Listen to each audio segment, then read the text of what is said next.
금요일 저녁 시간에 예수님의 자기소개라는 제목으로 두 번째 말씀을 전합니다. 요한복음에는 예수님께서 스스로를 지칭하시며 나는 무엇무엇이다, 나는 무엇무엇이다 라고 소개하시는 표현이 7번 나옵니다. 헬라어로 에고 에이미라고 하는데요, 이 7번의 에고 에이미 말씀이 어떤 건지 지난주에 제가 말씀드렸는데, 지난주가 아니죠, 지난달이죠. 지난번에 제가 말씀드렸는데 혹시 기억을 하시나요? 첫 번째는 나는 생명의 떡이다. 두 번째는 나는 세상의 빛이다. 나는 양의 문이다. 나는 선한 목자다. 나는 부활이요 생명이다. 나는 길이요 진리요 생명이다. 나는 참 포도나무다. 이렇게 7번 예수님께서 말씀을 하셨습니다. 그래서 학교 다닐 때는 그 앞머리 글자를 따서 생세 양선 부길 참, 이제 그렇게 외워서 시험을 봤다는 말씀도 드렸었습니다. 지난번에는 첫 번째 에고 에이미 말씀으로 나는 생명의 떡이다 라고 말씀하신 본문을 살펴보았습니다. 예수님께서는 진정한 생명의 떡이십니다. 예수님으로 말미암아 우리가 영원한 생명을 누릴 수 있다고 말씀을 드렸습니다. 오늘은 두 번째 말씀입니다. 예수님께서는 스스로를 칭하시며 나는 세상의 빛이다 라고 말씀하십니다. 나는 세상의 빛이다.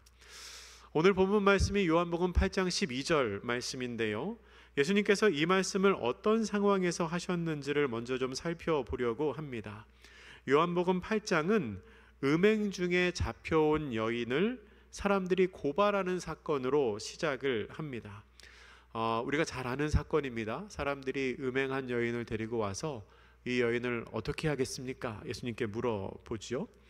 그 사건 후에 바로 이 8장 12절 말씀, 그 8장 12절 말씀을 예수님께서 하신 것입니다. 그 사건이 언제 있었던 일인지를 살펴보니까 예수님께서 성전에 계실 때 그 일이 있었습니다. 8장 2절을 보시면 아침에 다시 성전으로 들어오시니 라고 시작하죠. 아침에 다시 성전으로 들어오시니, 그러니까 예수님께서 성전에 들어오셨을 때 사람들이 그 여인을 예수님께 데리고 온 것입니다. 예수님이 성전에 가셨다고 하니 예수님은 당연히 예루살렘에 계셨을 것입니다. 성전이 예루살렘에 있으니까요. 그러면 예수님은 그때 왜 예루살렘에 계셨을까요? 예수님께서는 그 당시 유대인의 명절을 지키기 위해 예루살렘에 올라가셨습니다. 요한복음 7장 2절 말씀을 보면 이렇게 기록을 하고 있습니다. 유대인의 명절인 초막절이 가까운지라. 그러니까 유대인의 명절인 초막절이 가까이 와서 예루살렘에 올라가려고 하셨다는 겁니다. 당시의 유대인 남자들은 명절이 되면 성전에 가야 하는 관례가 있었습니다. 그래서 예수님도 성전에 가셔야 되는데 그 장면을 보면 조금 재밌어요. 처음엔 예수님이 안 가신다고 하거든요. 형제들이 같이 예루살렘에 가자고 하는데 안 간다고 하셔요. 그러다가 몰래 가십니다. 은밀히 가셔요. 그 말씀이 요한복음 7장 10절에 있습니다. 같이 읽죠. 시작. 그 형제들이 명절에 올라간 후에 자기도 올라가시되 나타내지 않고 은밀히 가시니라. 사람들에게 알리지 않고 조심스럽게 올라가십니다. 그렇게 몰래 예루살렘에 가셔서 예수님은 성전에서 사람들을 가르치십니다. 요한복음 7장 14절, 28절, 37절, 그리고 요한복음 8장 2절에 보면 성전에서 가르치셨다라고 기록을 하고 있습니다. 그 상황이, 그러니까 초막절에 예루살렘에 올라가셔서 성전에서 사람들을 가르치고 있는 그 상황이 이어지고 있는 중에 예수님께서 8장 12절 말씀, 나는 세상의 빛이다 라는 말씀을 하신 것입니다. 말씀드린 것처럼 예수님께서 올라가신 명절은 초막절이었습니다. 초막절에는 대대로 이어져 오는 한 가지 전통이 있었다고 합니다. 그것은 바로 밤마다 성전 앞에 여인의 뜰에 불을 밝히는 전통입니다. 원래는 불을 밝히지 않는데, 원래는 밤이 되면 깜깜한데 그 초막절에는 그 뜰에서 불을 밝혀서 환하게 비추는 겁니다. 특별히 그 중에서 4개의 등불, 4개의 금 등대는 높이 만들어서 이 금등대의 빛이 성전의 담을 넘어가도록, 그러니까 성전의 담을 넘어가서 예루살렘 그 도심까지 비치도록 환한 빛을 밝혔다고 합니다. 유대인들은 초막절에 행하는 이와 같은 빛의 행사를 통해서 조상들이 광야 생활에서 경험을 했던 하나님의 불기둥, 자신들을 인도하셨던 그 빛의 불기둥을 재현하려고 했다고 합니다. 사진을 하나 준비했는데요. 이게 예루살렘 성전입니다. 성전에 보시면 글씨가 잘 보이실지 모르겠지만 성전이 있고 그 앞에 뜰이 있는데 그 앞에 여인의 뜰이라고 이제 넓은 공간에 뜰이 있습니다. 평소 밤이 되면은 깜깜한데 초막절에는 저 뜰에 불을 밝혔다는 겁니다. 두 번째 사진을 한번 보여주시겠어요? 이 사진은 현대 유대인들이, 그러니까 우리와 같은 시대를 살아간 유대인들이 저 초막절 행사를 이제 기념하면서 예전에 만들었을 것과 같은 등대를 만든 겁니다. 그래서 이제 사진을 찍은 거죠. 예수님 당시의 등대는 아닌데 아마도 저렇게 큰 그 촛불 그 등불을 만들어서 이렇게 세웠을 것이다. 우리가 생각해 볼 수 있습니다. 감사합니다. 이렇게 어두웠던 곳이 밝아지는 빛의 유익, 깜깜해서 안 보이다가 빛으로 말미암아 환하게 주변이 밝혀지는 빛의 유익을 경험한 사람들에게 예수님께서 오늘 본문 요한복음 8장 12절 말씀을 하신 겁니다. 이 말씀 우리가 다시 한번 같이 읽어보겠습니다. 시작. 예수께서 또 말씀하여 이르시되 나는 세상의 빛이니 나를 따르는 자는 어둠에 다니지 아니하고 생명의 빛을 얻으리라. 아멘.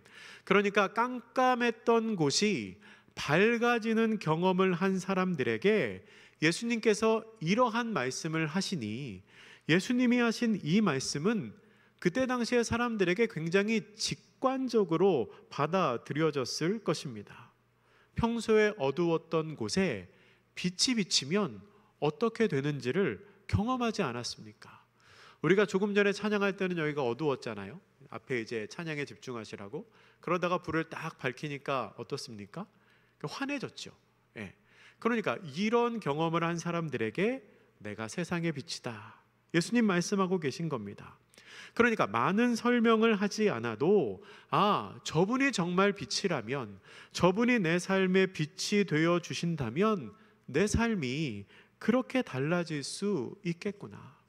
깜깜하고 아무것도 보이지 않는 내 삶에 저분이 빛이 되어 주셔서 이제는 내가 볼 수 있는 그런 눈이 열리고 마음이 열리겠구나 라는 것을 직관적으로 알 수 있었을 것이라는 겁니다. 여러분 예수님은 세상에 빛으로 오셨습니다. 어두운 곳을 밝히고 우리에게 영원한 생명의 빛을 비추시기 위해 오셨습니다. 그러한 예수님의 생명의 빛이 우리 모두의 삶에 늘 함께 하시기를 주님의 이름으로 축원합니다. 우리에게 빛으로 오신 예수님의 의미를 구체적으로 알기 위해서는 예수님께서 이 말씀을 어떤 맥락에서 하셨는지를 한번 살펴볼 필요가 있습니다. 제가 아까 말씀드린 것처럼 오늘 본문, 그러니까 요한복음 8장 12절 이 말씀 앞에는 음행 중에 잡힌 여인을 사람들이 예수님께 고발하는 장면이 나옵니다. 예수님이 아침에 성전에 가셨는데 서기관과 바리새인들이 음행 중에 잡힌 여인을 끌고 와서 예수님께 어떻게 해야 할지를 묻습니다. 근데 이것은 궁금해서 물어본 게 아니었습니다. 요한복음 8장 6절 말씀을 보면 뭐라고 기록하냐면 예수님을 시험하려고 물었다고 합니다. 그러니까 이건 정말 답을 얻기 위한 질문이 아니라 예수님을 공경에 빠뜨리기 위한 질문이었던 겁니다. 그 질문을 받은 예수님이 어떻게 하셨을까요? 아무 대답하지 않으시고 그냥 바닥에 엎드려서 글씨를 쓰십니다. 손가락으로 글씨를 쓰세요. 어떤 글씨를 쓰셨는지는 성경에 나와 있지 않아서 정확하게 모르겠습니다. 근데 글씨를 한참 쓰시다가 사람들에게 이렇게 말씀을 하시죠. 8장 7절에 보면 너희 중에 죄 없는 자가 먼저 돌로 치라 말씀을 하십니다. 그러자 어떤 상황이 벌어지지요? 사람들이 그 말을 듣고 양심의 가책을 느껴서 한 명씩 물러가게 됩니다. 그렇게 사람들이 다 돌아간 후에 예수님께서 여인과 짧은 대화를 나누시는데요. 그런데 그 대화가 아주 중요합니다. 요한복음 8장 10절 11절 말씀입니다. 우리 같이 한번 읽겠습니다. 시작. 예수께서 일어나사 여자 외에 아무도 없는 것을 보시고 이르시되 여자여 너를 고발하던 이들이 어디 있느냐? 너를 정죄한 자가 없느냐? 대답하되 주여 없나이다. 예수께서 이르시되 나도 너를 정죄하지 아니하노니 가서 다시는 죄를 범하지 말라 하시느니라. 아멘. 예수님께서 그 여인과 대화를 하고 돌려보내시는데요. 근데 예수님은 그 여인을 그냥 용서해 주시지 않습니다. 그 여인에게 죄가 없다고 말씀하시지 않습니다. 뭐라고 말씀하시죠? 정죄하지 않겠다라고 말씀하십니다. 너에게 죄가 있지만 내가 그 죄의 대가를 묻지 않겠다라고 말씀하십니다. 그 죄를 간과하시겠다는 겁니다.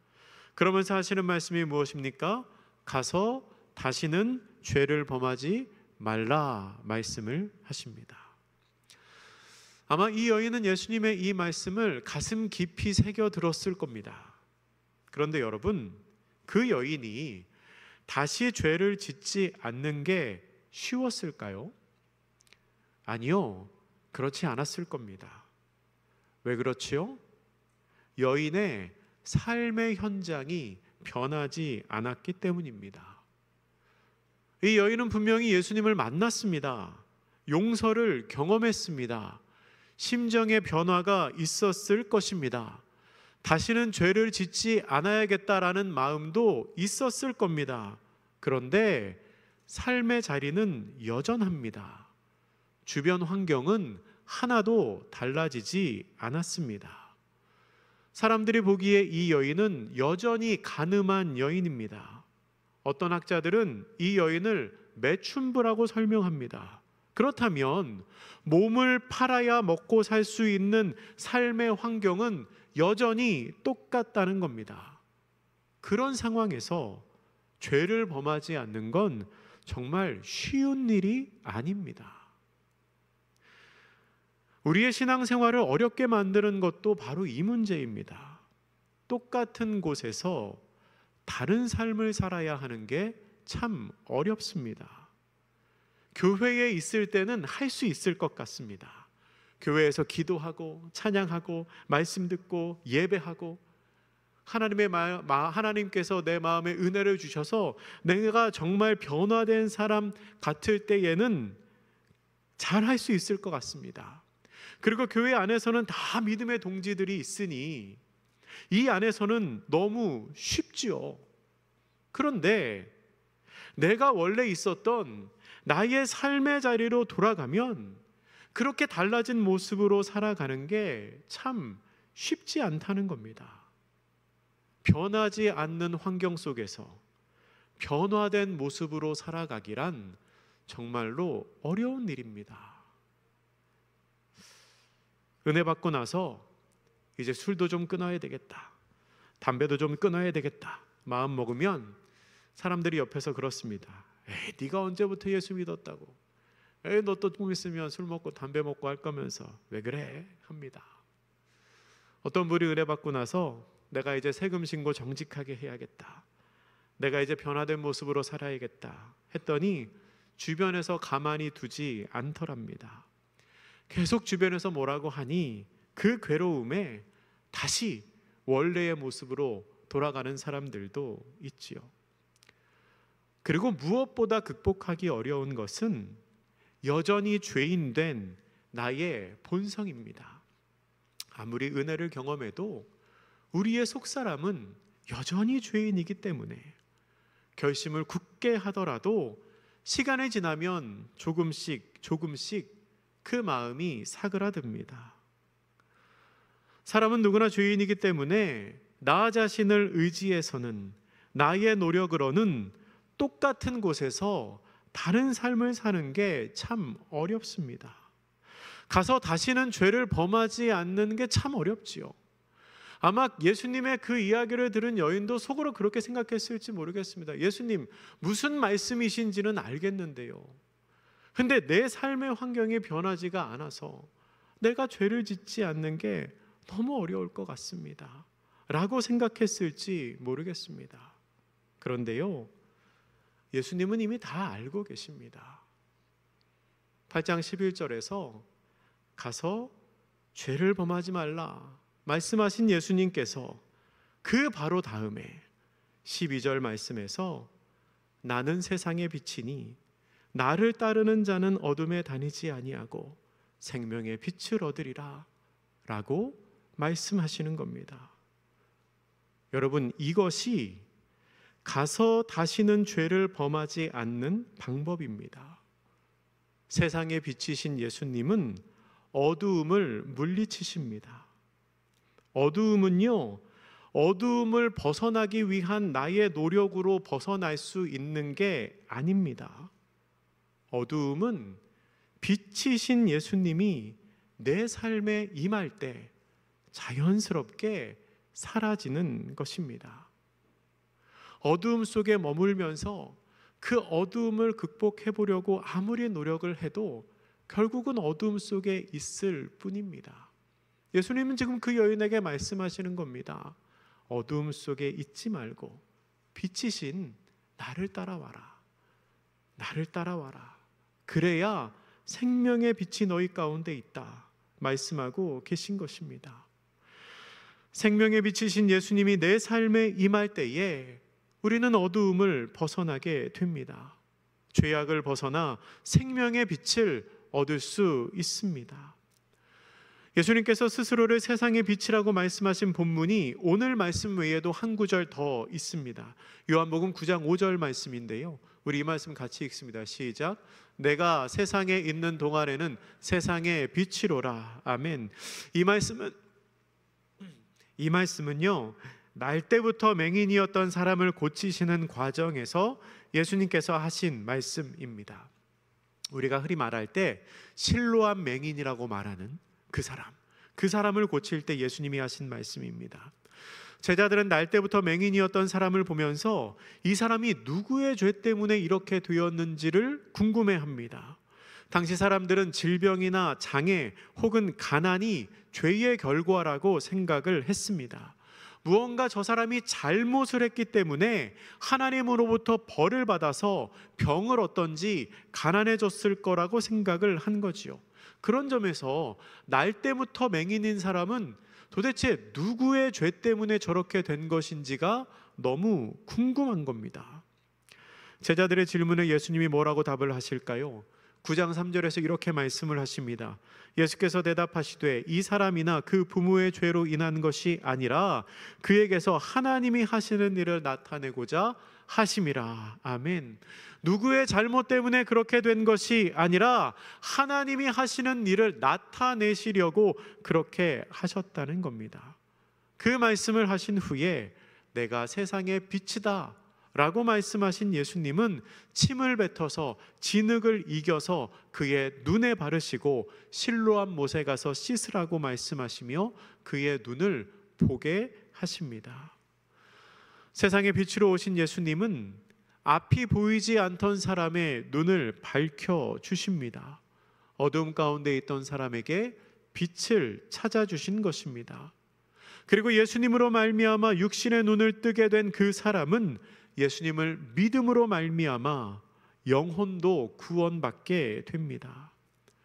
세상의 빛으로 오신 예수님께서는 영혼의 어두움과 죄악을 물리치실 뿐만 아니라 우리의 육신의 연약함도 고치시는 분이십니다. 한 가지만 더 말씀드리고 말씀을 마치겠습니다. 일찍이 이사야 선지자는 메시아의 사역을 이렇게 예언했습니다. 이사야 49장 6절 말씀인데요, 우리 화면을 보시면서 같이 읽겠습니다. 시작. 그가 이르시되 내가 나의 종이 되어 야곱의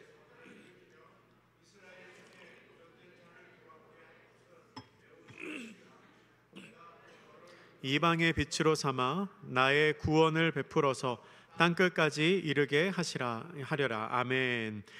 이사야 선지자가 이렇게 예언한 것처럼 예수님께서는 구원을 베푸시는 빛으로 이 땅에 오셨습니다. 모든 사람에게 생명의 빛을 전하기 위하여 오셨습니다. 그런데 이러한 메시아의 사명을 그대로 이어받은 사람이 있습니다. 바로 사도 바울입니다. 사도행전 13장 47절은 이렇게 기록합니다. 이 말씀도 같이 읽습니다. 시작. 주께서 이같이 우리에게 명하시되 내가 너를 이방의 빛으로 삼아 너로 땅끝까지 구원하게 하리라 하셨느니라 하니. 아멘. 전도 여행 중에 유대인들과 논쟁을 하던 사도 바울은 이사야 선지자의 말씀을 인용하여 하나님께서 나에게 이 사명을 주셨다라고 선포합니다. 이 사명이 뭡니까? 세상의 빛, 이방의 빛이 되는 사명입니다. 이 사명이 예수님으로부터 바울에게까지 이어진 것입니다. 그러면 세상의 빛을 전하는 그 사명이 예수님을 통하여 바울까지 이어진 후에 거기에서 끝났을까요? 아닙니다. 그렇지 않습니다. 바울은 자신이 쓴 편지에서 모든 그리스도인들에게 이렇게 권면합니다. 에베소서 5장 8절 말씀입니다. 같이 읽습니다. 시작.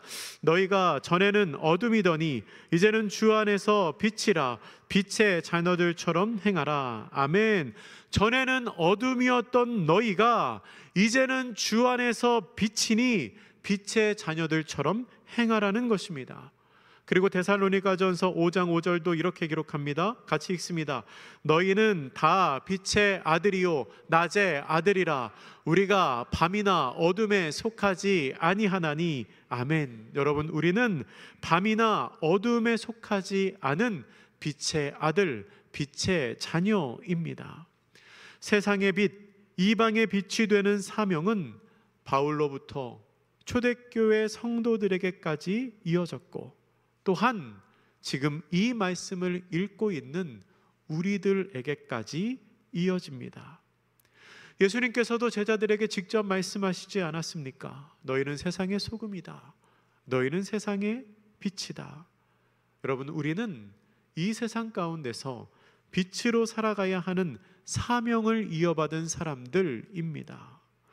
사랑하는 성도 여러분, 우리 예수님은 세상의 빛, 생명의 빛이십니다.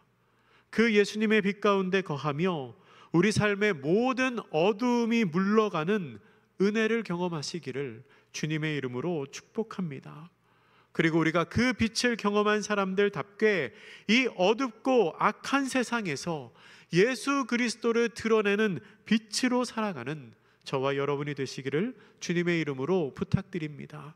기도하겠습니다. 사랑의 하나님, 생명의 빛이시고 세상의 빛이신 예수님을 저희에게 보내주셔서 감사합니다. 저희가 그 예수님의 빛에 거함으로 모든 어두움을 물리치게 하시고 빛의 자녀로 살아가는 사람들 되게 하여 주시옵소서.